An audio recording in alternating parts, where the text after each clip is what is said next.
Negeri ini memanggilmu kawan, belajar bergerak berbagi untuk negeri. Guru penggerak majukan pendidikan, guru penggerak menghamba pada murid, kreatif rancang pembelajaran. Hargai potensi, tingkatkan prestasi, lahirkan profil pelajar Pancasila. Belajar, bergerak, berbagi. Oke, kita akan bermain cobalah buka game. Di sini ada Narno dan ada Wadu. Narno tugasnya adalah mengepalkan tangannya. Ya, bayangkanlah di dalam tanganmu ada sesuatu yang paling berharga. Kira-kira apa? Kamu bayangkan, kamu menggenggam sesuatu yang sangat berharga. Tugas kamu itu menjaga ya. Kemudian tugasnya Fuadun adalah sebagai penggoda. Cocok ya? Nah, Fuadun, kamu tugasnya godalah Narno supaya mau membuka tangannya. Kamu boleh merayu, boleh berpikir, boleh melakukan apa saja sekuat tenaga supaya Narno mau membuka kepalan tangannya dalam hitungan 30 detik. Mulai dari sekarang ya. Ayo, 1, 2, 3. Buka.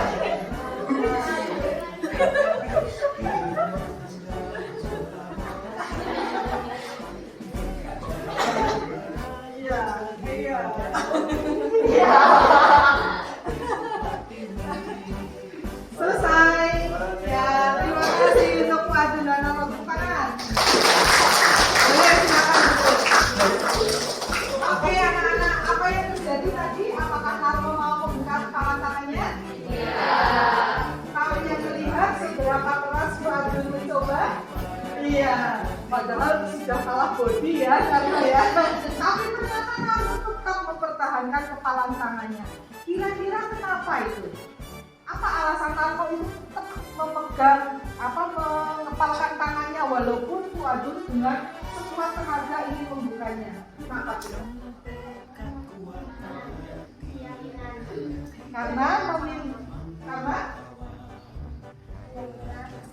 ya Mbak Sandra, keyakinan untuk melindungi. ya. Oh iya, karena Narno ingin melindungi apa yang dianggap berharga. Dan Narno meyakini itu sangat berharga, sehingga dia akan mempertahankannya walaupun apapun di lingkungannya yang akan mendidiknya supaya membuka kepala tangannya ya. Di situ yang mengendalikan siapa? Apakah Fuadun atau Narno? Narno yang bisa mengendalikan. Itulah yang namanya keyakinan kelas, Mas. Jika kita mempercayai sesuatu, walaupun tidak ada pak guru-guru, tapi kalian yakin bahwa kelas itu adalah tempat belajar, maka kalian akan belajar. Walaupun di sana teman-temannya yang lain sedang bermain HP, mungkin di luar sana sedang.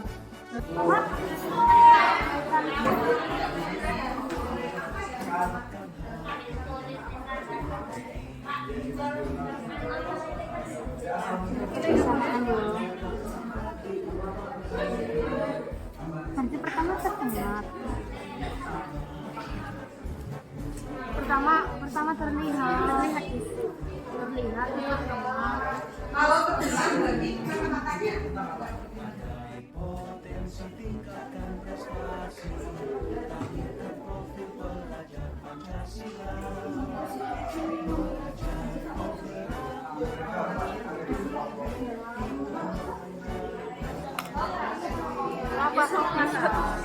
menurut kalian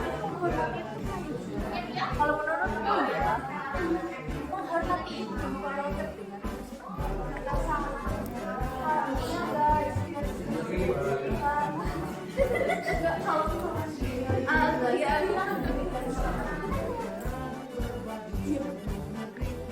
menghormati guru yang sudah menjelaskan, menyapa guru, aduh ya bos, fixnya kayak kayak gitu guys. Coba ditulis guys. Mau nggak menghormati sesama temennya juga bisa. Ya minimal.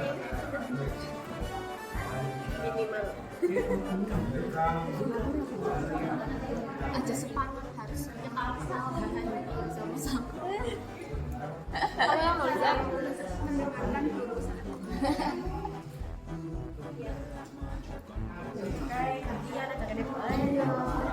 Wih, Fisik aja. Kok kulinya kau? Sing beti apa?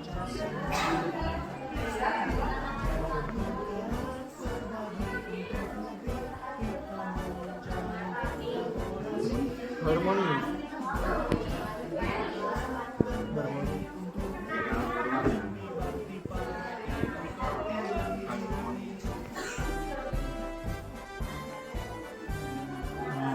Oh, dari terlibat.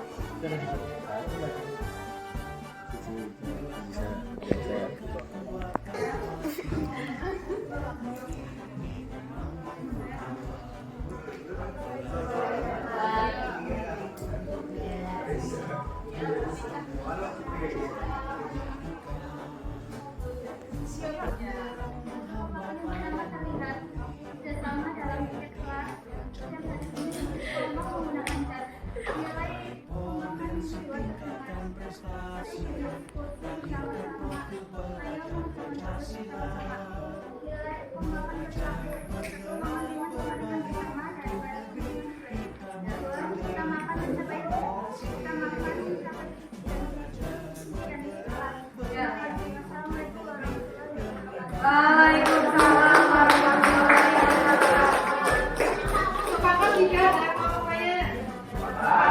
Terima kasih semuanya. Tegaprak.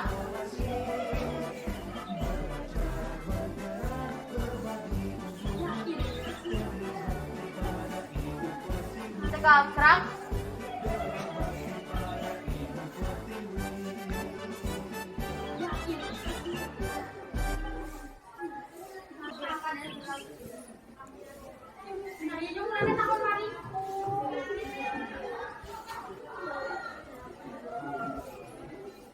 Let's pray together.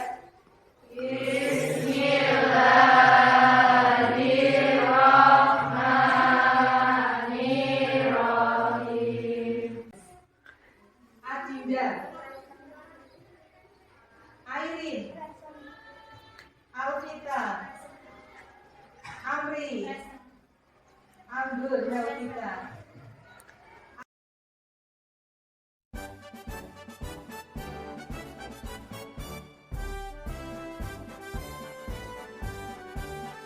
Kelas. Welcome.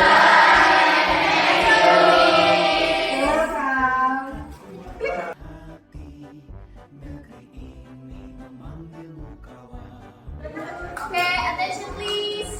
Hello guys, my name is Keisha Sabrina Manahaya, number 60, and 4 words in a day. Number 1 is I record. Aku memperhitungkan. I believe that. Aku percaya itu. My opinion, pendapatku. And I think, menurutku. Thank you. Assalamualaikum warahmatullahi wabarakatuh. Waalaikumsalam warahmatullahi wabarakatuh. Ya, thank you Mbak Kisha. Kepo, ada please. Yang lainnya. Assalamualaikum warahmatullahi wabarakatuh. Waalaikumsalam warahmatullahi wabarakatuh.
Number 2, that's good, bagus. Number 3, of course not, tentu saja tidak.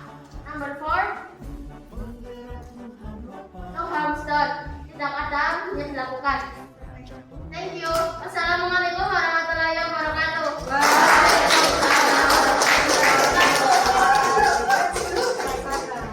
Ya oke, kelas ideal membutuhkan waktu panjang ya. Karena memang secara ideal, sudah tahu ya dari sekarang bayangan kelas ideal itu seperti apa ya? Kelas yang memiliki keyakinan sehingga kedepannya apapun yang kalian lakukan harus seperti Nato tadi, memegang dengan erat apapun bujukan rayuan yang menggoda, tidak mau membuka tangannya. Kamu tetap memegang teguh keyakinan kalian tadi yang sudah kita tulis bareng-bareng. Sepakat ya? Oke. Nah, klik. Assalamualaikum warahmatullahi wabarakatuh. Waalaikumsalam warahmatullahi wabarakatuh. Nama saya Opita Amelia dari kelas 11 BDPM 1, nomor absen 3.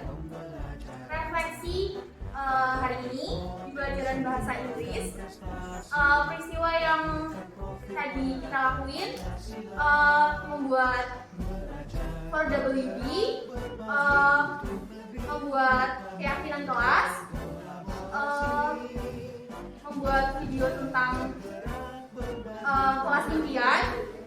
Perasaannya seneng, happy, terus lebih leluasa sih. Kayak misalkan di pelajaran yang lain kan kayak monoton, kayak tegang. Kalau di pelajaran ini lebih leluasa buat keluarin apa yang kita pikirin. Kedepannya mau menerapkan keyakinan kelas, terus bisa jadi lebih kuatin kekompakan, kebersamaan sama teman-teman kelas. Terima kasih. Wassalamualaikum warahmatullahi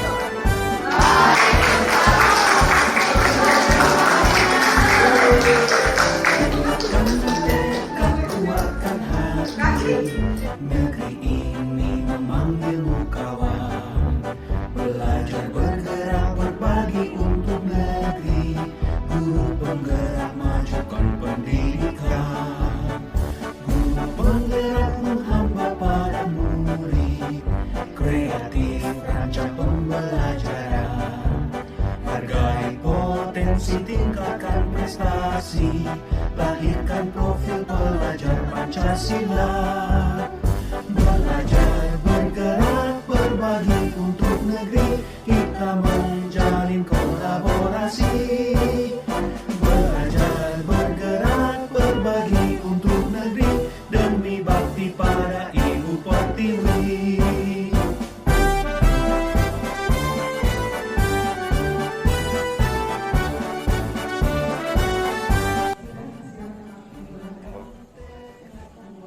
Assalamualaikum warahmatullahi wabarakatuh.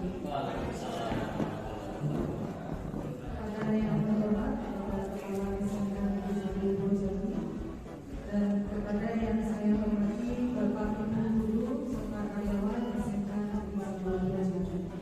Terima kasih atas kesempatan dan kejutan kepada saya dalam kesempatan yang sangat berharga sekali. Kita jarang sekali berkumpul dan alhamdulillah hari ini kita bisa bersama-sama membahas berbagai agenda dan sampai pada tujuan saya. Di sini saya akan menyampaikan hal yang positif. Mohon waktu sebentar untuk saya menyampaikan amanah. Ini merupakan amanah positif.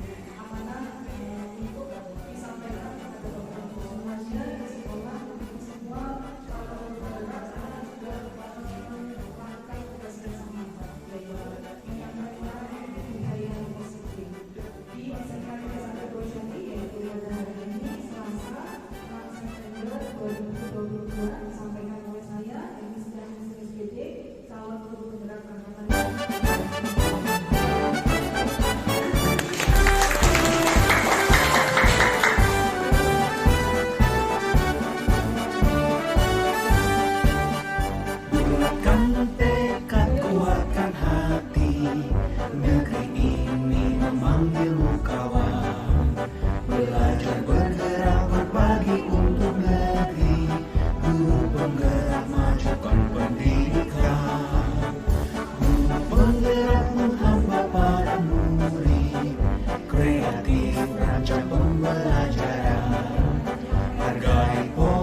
toleransi, tingkatkan prestasi, lahirkan profil pelajar Pancasila. Belajar, bergerak, berbagi untuk negeri, kita menjalin kolaborasi. Belajar, bergerak, berbagi untuk negeri, demi bakti pada Ibu Pertiwi.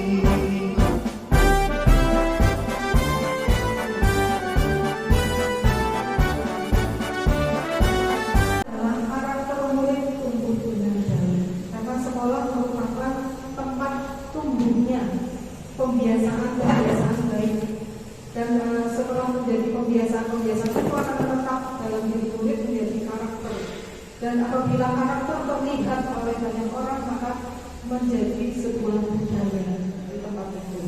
Begitu kemudian dilanjutkan Pak Rahmat. Dengan demikian, salah satu tanggung jawab seorang guru adalah bagaimana menciptakan suatu lingkungan positif yang terdiri dari warga sekolah, yaitu kita semua, murid, guru, dan karyawan, yang saling mendukung, saling belajar. Kita semua itu pembelajar sepanjang hayat, bukan hanya murid saja, tapi kita juga saling bekerjasama sehingga tercipta kebiasaan-kebiasaan baik. Dari kebiasaan baik tadi, yang seperti saya sampaikan tadi ya, akan tumbuh menjadi karakter yang baik dari warga sekolah dan akhirnya menjadi karakter dan membentuk sebuah budaya yang positif. Selanjutnya, tujuannya adalah mengapa kita harus memahami budaya positif supaya tumbuhnya budaya positif di sekolah dengan penanaman kebiasaan-kebiasaan baik melalui program kegiatan di sekolah yang dilaksanakan secara konsisten. Jadi kunci utama dalam menumbuhkan budaya positif adalah konsisten, terus menerus. Contoh di sekolah kita sebetulnya sudah ada program ASA. ASA itu adalah ajang seni dan apresiasi. Ya, ini yang dilaksanakan pada setiap hari besar keagamaan, kemudian hari besar nasional. Anak-anak biasanya mengadakan pengajian dan setelah melaksanakan pengajian biasanya ada kuis, kemudian disampaikan hadiah. Hadiah-hadiah itu berasal dari Bapak Ibu juga, yaitu dari Infak Kado. Nah itu sebetulnya program ASA, yaitu apresiasi untuk anak-anak untuk menumbuhkan semangat. Kemudian ada Jumat Berhasil yang selama ini namanya Jumat Berhasil ya Pak. Kayaknya kalau berhasil kurang ada maknanya, jadi mungkin akan lebih ada maknanya dengan Jumat Berhasil, yaitu bersih, sehat, ibadah dan rekreasi. Kemudian jalur hijau itu juga merupakan penanaman kebiasaan di sekolah kita. Jadi bagaimana saling menghormati pengguna jalan ya, baik yang naik motor maupun yang jalan kaki. Kemudian pembentukan kelas ideal. Kelas ideal itu maksudnya bukan perlombaan, tapi setiap kelas itu akan menjadi ideal menurut mereka sendiri-sendiri. Jadi semua kelas bisa menjadi ideal menurut mereka sendiri, bukan menurut orang lain, tapi menurut mereka yang berjalan, yaitu kelas ideal. Dan tujuan yang kedua tentunya disiplin positif sebagai unsur utama dalam membentuk budaya positif. Jadi untuk membentuk budaya positif harus ada unsur utamanya, yaitu disiplin positif. Nah inilah kata yang sepertinya menantang saya Bapak Ibu. Ketika saya mempelajari disiplin positif itu saya seperti ditampar. Ternyata apa yang saya lakukan selama ini itu salah, dan saya baru tahu menyadari. Jadi saya bersyukur sekali memiliki kesempatan untuk belajar sehingga saya tahu kesalahan saya dan semoga tidak mengulanginya lagi. Apakah itu namanya disiplin positif nanti akan saya jelaskan di belakang. Kemudian yang ketiga yaitu terwujudnya profil pelajar Pancasila sebagai tujuan pendidikan nasional. Ya, lanjut.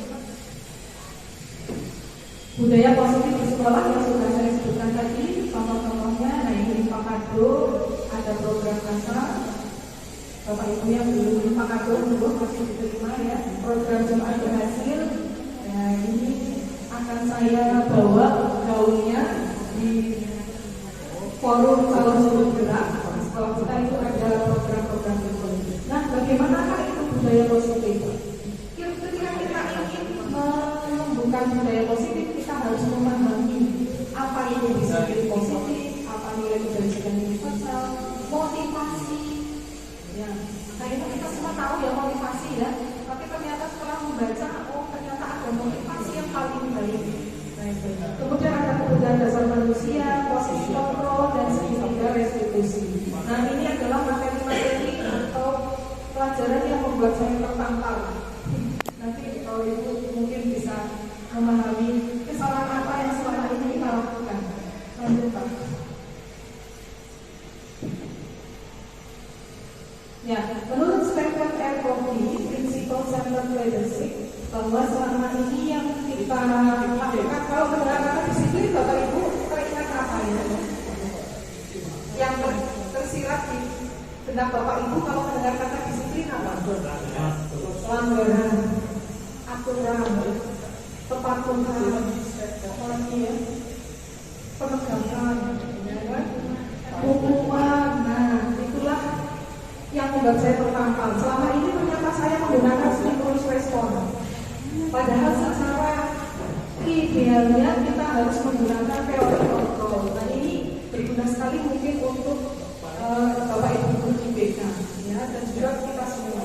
Stimulus respon itu ketika anak terlambat itu kan stimulus, responnya marah. Nah itu saya. Ada anak tidak mengerjakan PR, respon saya marah. Itu namanya stimulus respon. Kalau teori kontrol itu tidak seperti itu. Jadi saya merasa saya banyak sekali dosa di masa lalu. Semoga Allah mengampuni dosa-dosa saya. Ya, kemudian di sini ya, stimulus respon itu memandang bahwa semua kebutuhan orang itu sama. Kebutuhan saya dan murid itu sama. Padahal kan kenyataannya berbeda. Kemudian semua orang melihat hal yang sama. Padahal orang itu memiliki gambaran yang berbeda. Kita mencoba mengubah orang dengan pandangan kita. Padahal orang itu punya pandangan sendiri mengenai dirinya. Nah itu contoh-contohnya. Kita menegakkan disiplin dengan mengontrol orang lain, pemaksaan, nah itu. Sehingga di situ terjadi menang kalah, yang menang gurunya, yang kalah muridnya. Padahal secara teori kontrol harusnya menang semua. Gurunya menang, muridnya menang. Bagaimana caranya untuk menjadi win-win solution itu adalah menggunakan teori kontrol. Kita harus memandang murid kita punya pandangan sendiri mengenai sesuatu. Mereka punya tujuan sendiri. Mereka bisa mengontrol dirinya sendiri. Bahwa semua itu memang yang mengontrol diri kita. Yang mengontrol diri kita ya diri kita sendiri. Anak-anak pun seperti itu. Yang mengontrol anak-anak adalah anak sendiri. Sehingga terjadi kolaborasi untuk menciptakan pilihan-pilihan baru. Misalnya mereka tidak bisa mengerjakan tugas tepat waktu. Kita harus membantu anak itu mencari solusi. Sebetulnya teorinya seperti itu, tapi pada kenyataannya kita biasanya marah ya, nomor satu ya, marah. Nah itu namanya stimulus respon, karena harusnya teori kontrol.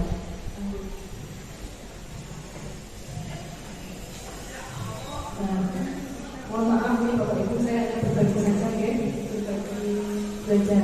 Kemudian disiplin itu bagaimana sih menurut Ki Hajar Dewantara? Di mana ada kebebasan, di mana ada kemerdekaan, maka di situ harus ada disiplin yang kuat. Nah, disiplin itu bersifat self-disiplin, yaitu diri kita sendiri yang mewajibkan, bukan aturan, bukan orang lain. Tetapi apabila ternyata self-disiplin tidak bisa dilaksanakan sendiri, maka diperlukan orang lain, yaitu dengan adanya peraturan. Namun, pelaksanaan peraturan itu seharusnya diterapkan dalam suasana yang merdeka. Jangan seperti polisi kepada penjahat seperti itu. Dalam suasana yang merdeka. Itu adalah pesan dari Bapak Ki Hajar Dewantara untuk kita semua sebetulnya. Namun saya baru mempelajarinya, jadi saya baru tahu.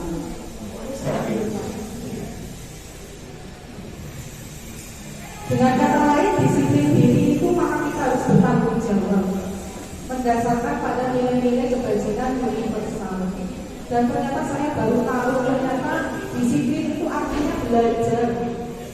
Saya beritahu kalau saya selama ini tahunya disiplin ya ada aturan, kepatuhan, mentaati aturan, nah itu.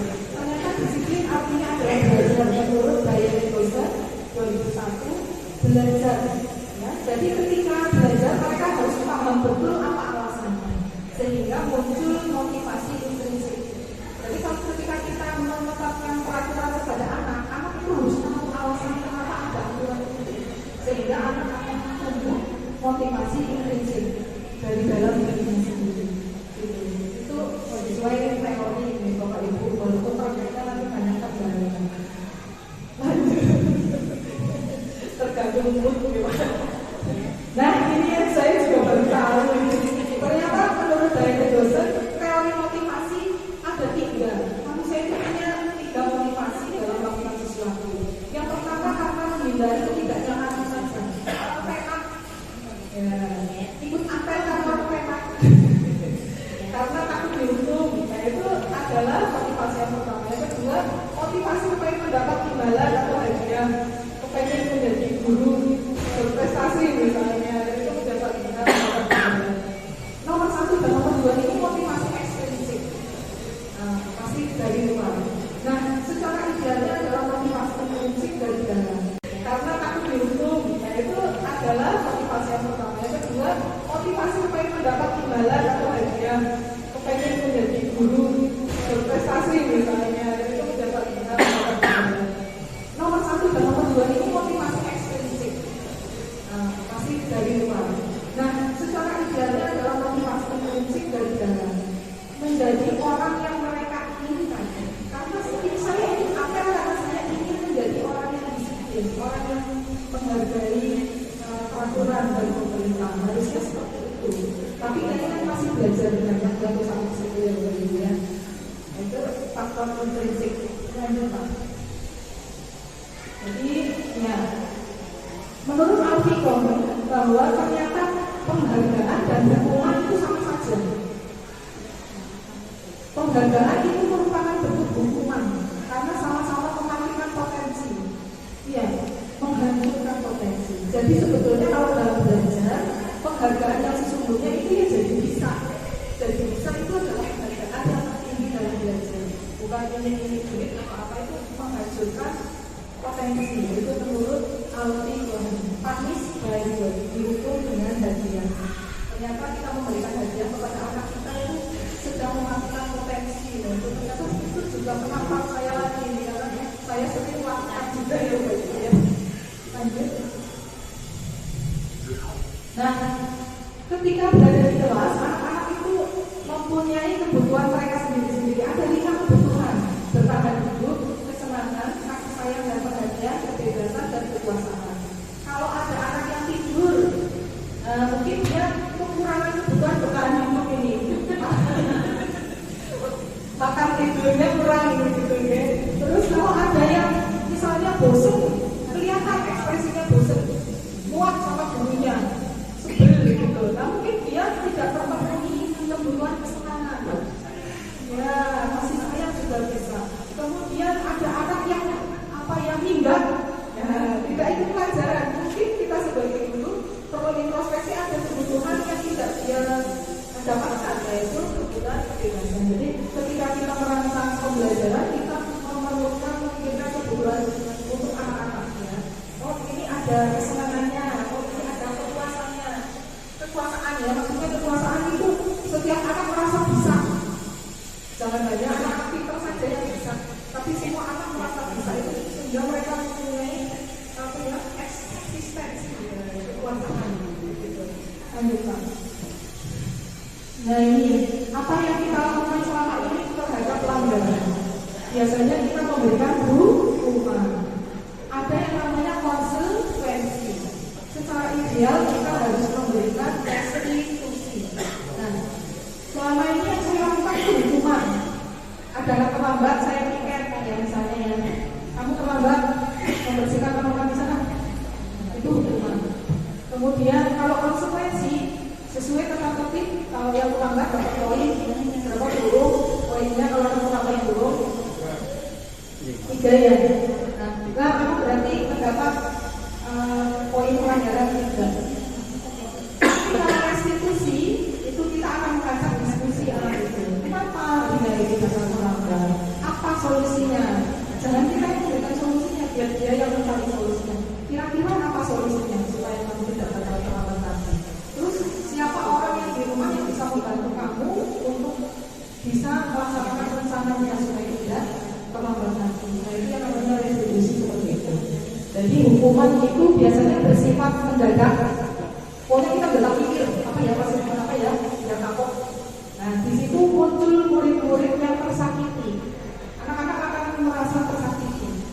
kemudian merasa menjadi korban, ya. Kemudian dalam jangka waktu panjang itu dia akan merasa benci.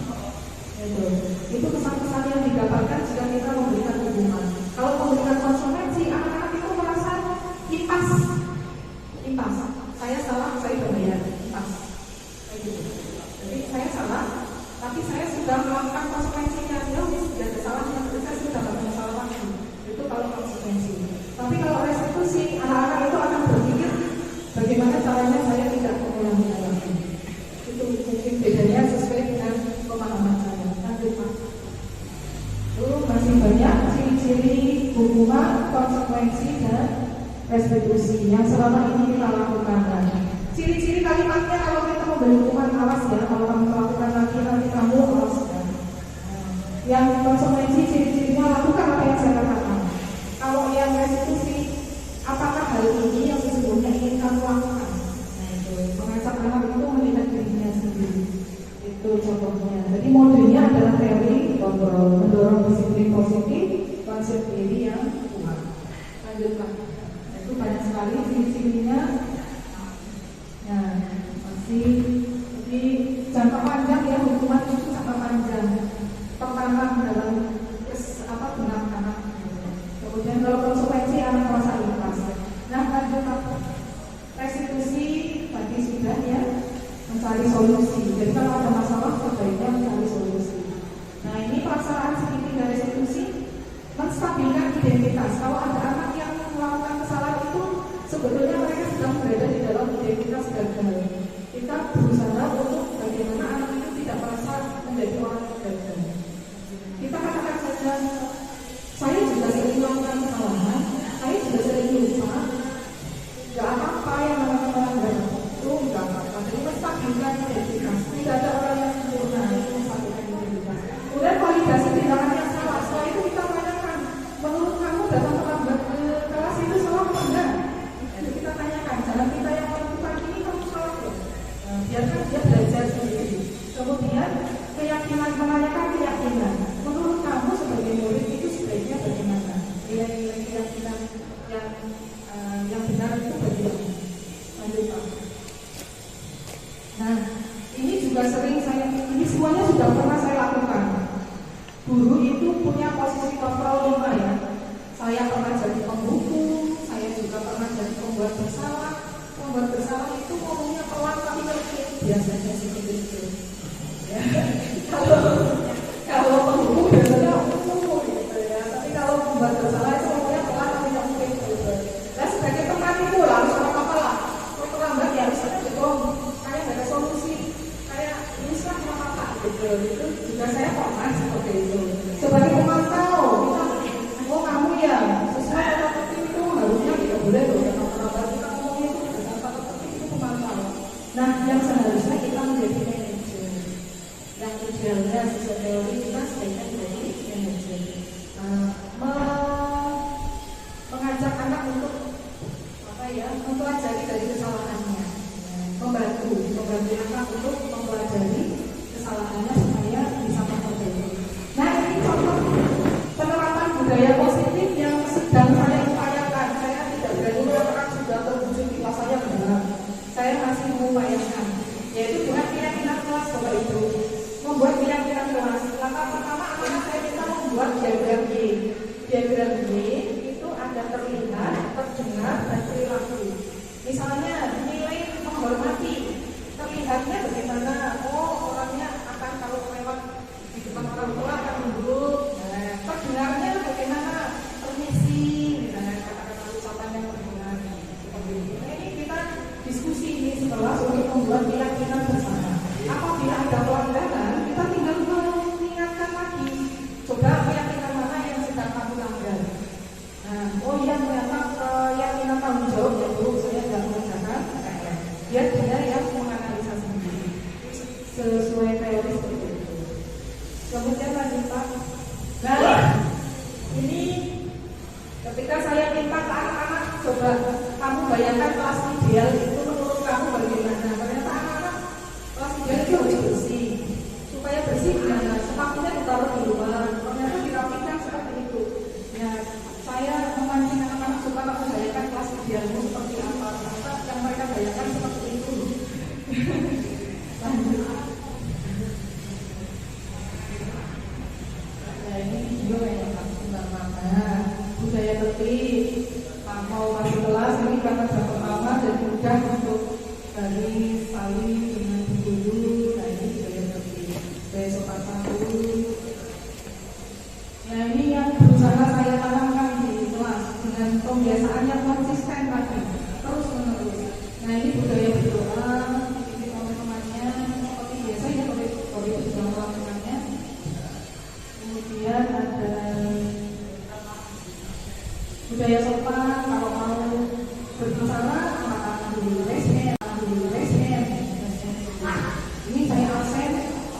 harus say present. Present itu hadir sambil present.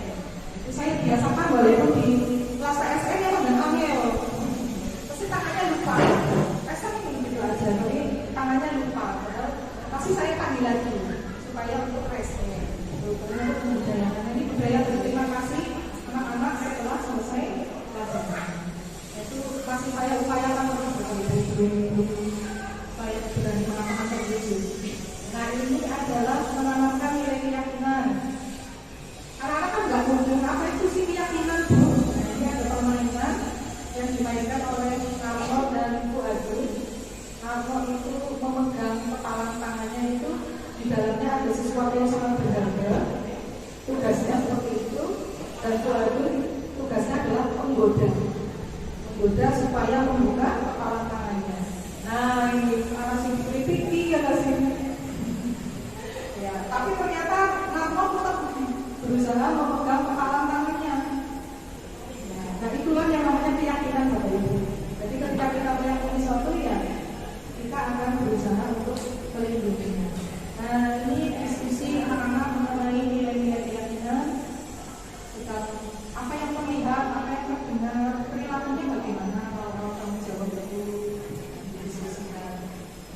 Ya.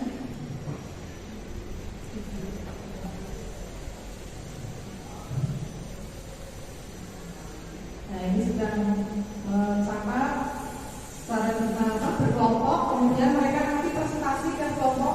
Tiap kelompok itu masing-masing nilai kebajikannya.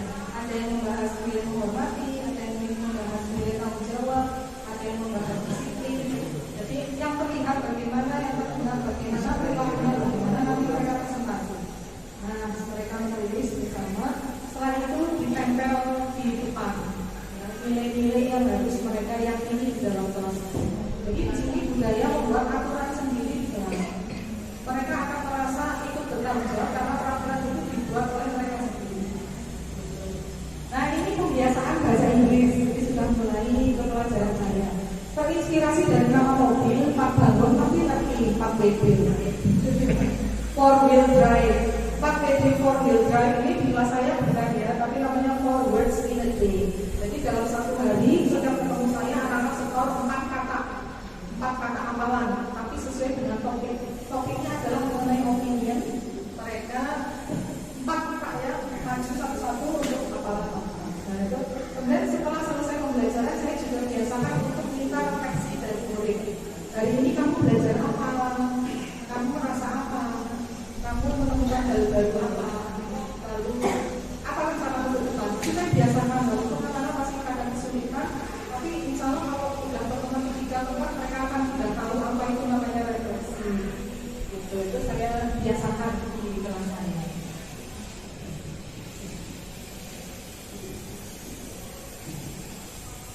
Ya, itu.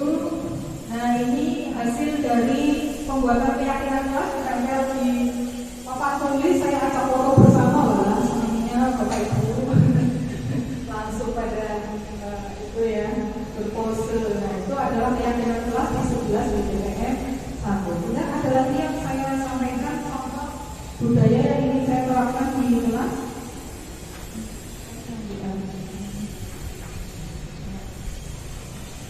Yaitu pembelajaran berbasis produk.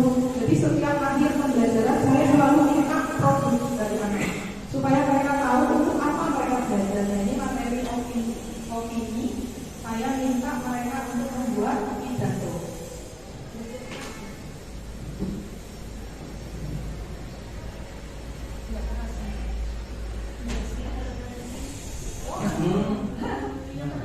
Ya contohnya itu saja.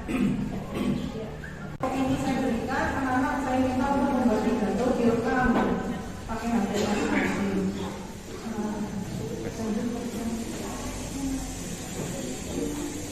Ya, sebentar lagi selesai ya. Satu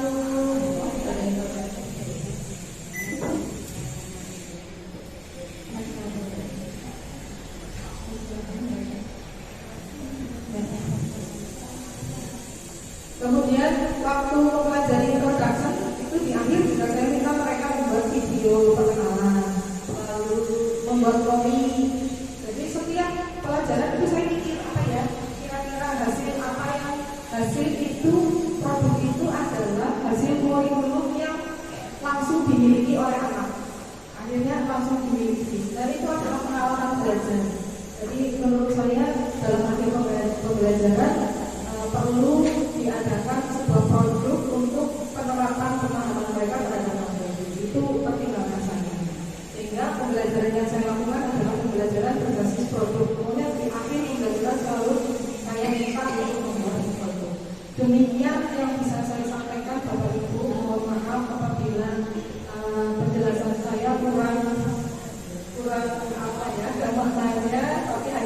yang saya tahu, yang saya pelajari, semoga ada manfaatnya. Terima kasih atas perhatiannya. Mari kita mulai menerapkan kebiasaan-kebiasaan dari hal-hal yang kecil-kecil saja lah. Hal-hal yang kecil tapi konsisten itu akan menjadi budaya positif di sekolah kita. Insya Allah semoga terwujud. Amin.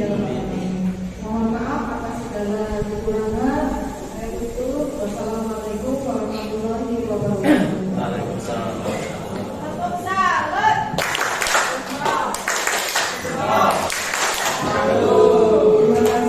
Terima kasih motivasinya. Saya juga mau minta refleksi dari kalau boleh. Nanti teman-teman mau menambahkan refleksi juga boleh. Assalamualaikum warahmatullahi wabarakatuh. Waalaikumsalam. Sekali lagi kita kasih aplaus pada Anda.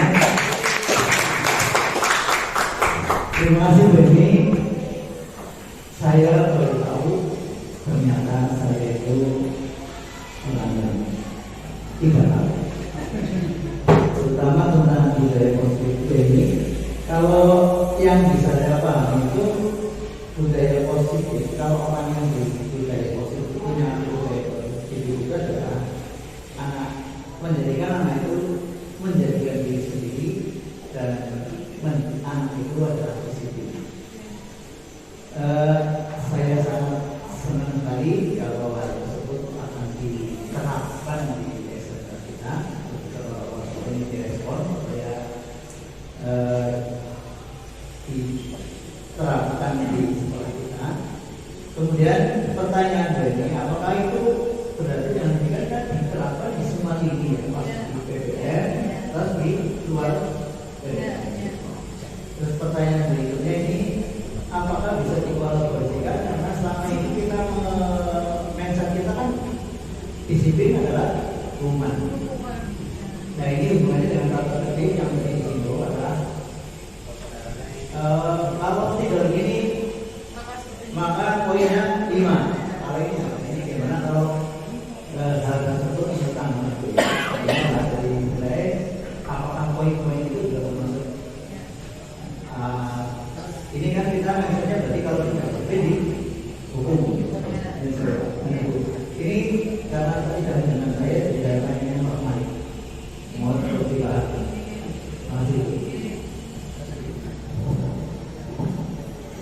Terima kasih Pak Yarto atas pertanyaannya. Berarti mengikuti ya Pak. Jadi pembuatan keyakinan kelas memang seharusnya berdasarkan tata tertib. Cuma nanti pada pelaksanaannya kita jangan melaksanakan karena tata tertib, tapi karena kesadaran anak sendiri. Jadi keyakinan kelas kita pandu supaya tidak keluar dari tata tertib sekolah. Dan masih inline bahasa Indonesia Pak, masih sejalan. Masih sejalan dengan tata tertib sekolah, tapi yang penting dalam pelaksanaannya anak itu tidak melaksanakan karena anak tertib, tapi karena kesadaran. Motivasi intrinsik tadi yang saya sampaikan. Ya, demikian mohon refleksi mungkin dari Pak Kepala Sekolah. Karena harus ada refleksi Pak. Terima kasih Bu Eni. Baru sekalian ada satu bisikan saya ke Pak Sarono. Sebenarnya kita mempunyai seorang tokoh yang kalibernya internasional. Namanya Ki Hajar Dewantoro kalau orang Jawa bilang, kalau orang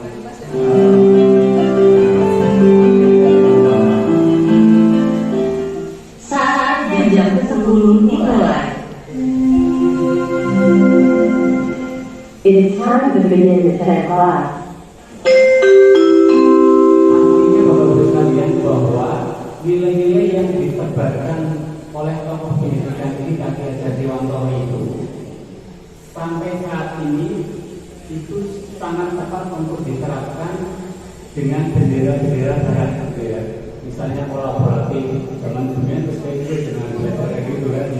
Ingat pun Solodo yang masih mengentakso itu Handayani Itu ilmu-ilmu yang kita sudah punya sebenarnya, cuma dipakai oleh mereka, dideskripsikan mereka orang-orang barat gitu kan. Kemudian dimediakan oleh media-media bumi mereka, sehingga seakan-akan nilai-nilai itu datang dari barat. Padahal kita sendiri yang punya gotong royong, diskusi, itu kan sudah ajarannya dari Wantoro sebenarnya. Nah, pada hari ini Bu Eni berhasil memetik beberapa hikmah dari ketokohan beliau, walaupun menggunakan referensi sebagian dari luar negeri itu sebenarnya untuk meyakinkan lah ya, meyakinkan. Biasanya karena kita trading produk luar negeri, maka Bu Eni mengembangkan juga dengan menghadirkan tokoh luar negeri, padahal tokoh-tokoh sekali belajar di Wantoro itu sejajar dengan apa yang tadi disampaikan referensinya oleh Bu Eni. Satu poin Bapak dan Ibu sekalian, kita jangan berhenti belajar. Ternyata sangat banyak ilmu-ilmu yang mesti kita pelajari untuk kita terapkan di kelas, sehingga menghasilkan sebuah sistem pembelajaran yang nantinya akan bermanfaat utamanya bagi anak-anak kita. Terima kasih Bu Eni memberikan pelajaran kepada kita yang sudah mengalami sebagai guru penggerak. Akan menyusul mudah-mudahan Bu Novi, mudah-mudahan, amin. Amin, Pak Teguh, amin lagi.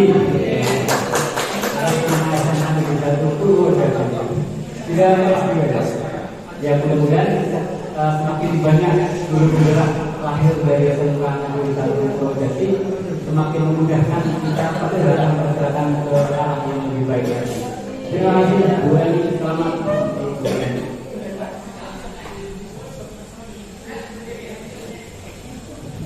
Terima kasih Bapak Ibu atas perhatiannya. Kemudian dilanjutkan acara berikutnya adalah informasi dari Humas yang akan disampaikan oleh Bapak Dr. Andes Tangguna dari kantor. Pergi ke sawah mencari belut, dapat 5 hilang 4. Jangan lelah, janganlah takut, jadilah manusia yang bermanfaat. Beli mie sama ketupat, Bu Eni emang hebat. Para Ibu Pertiwi.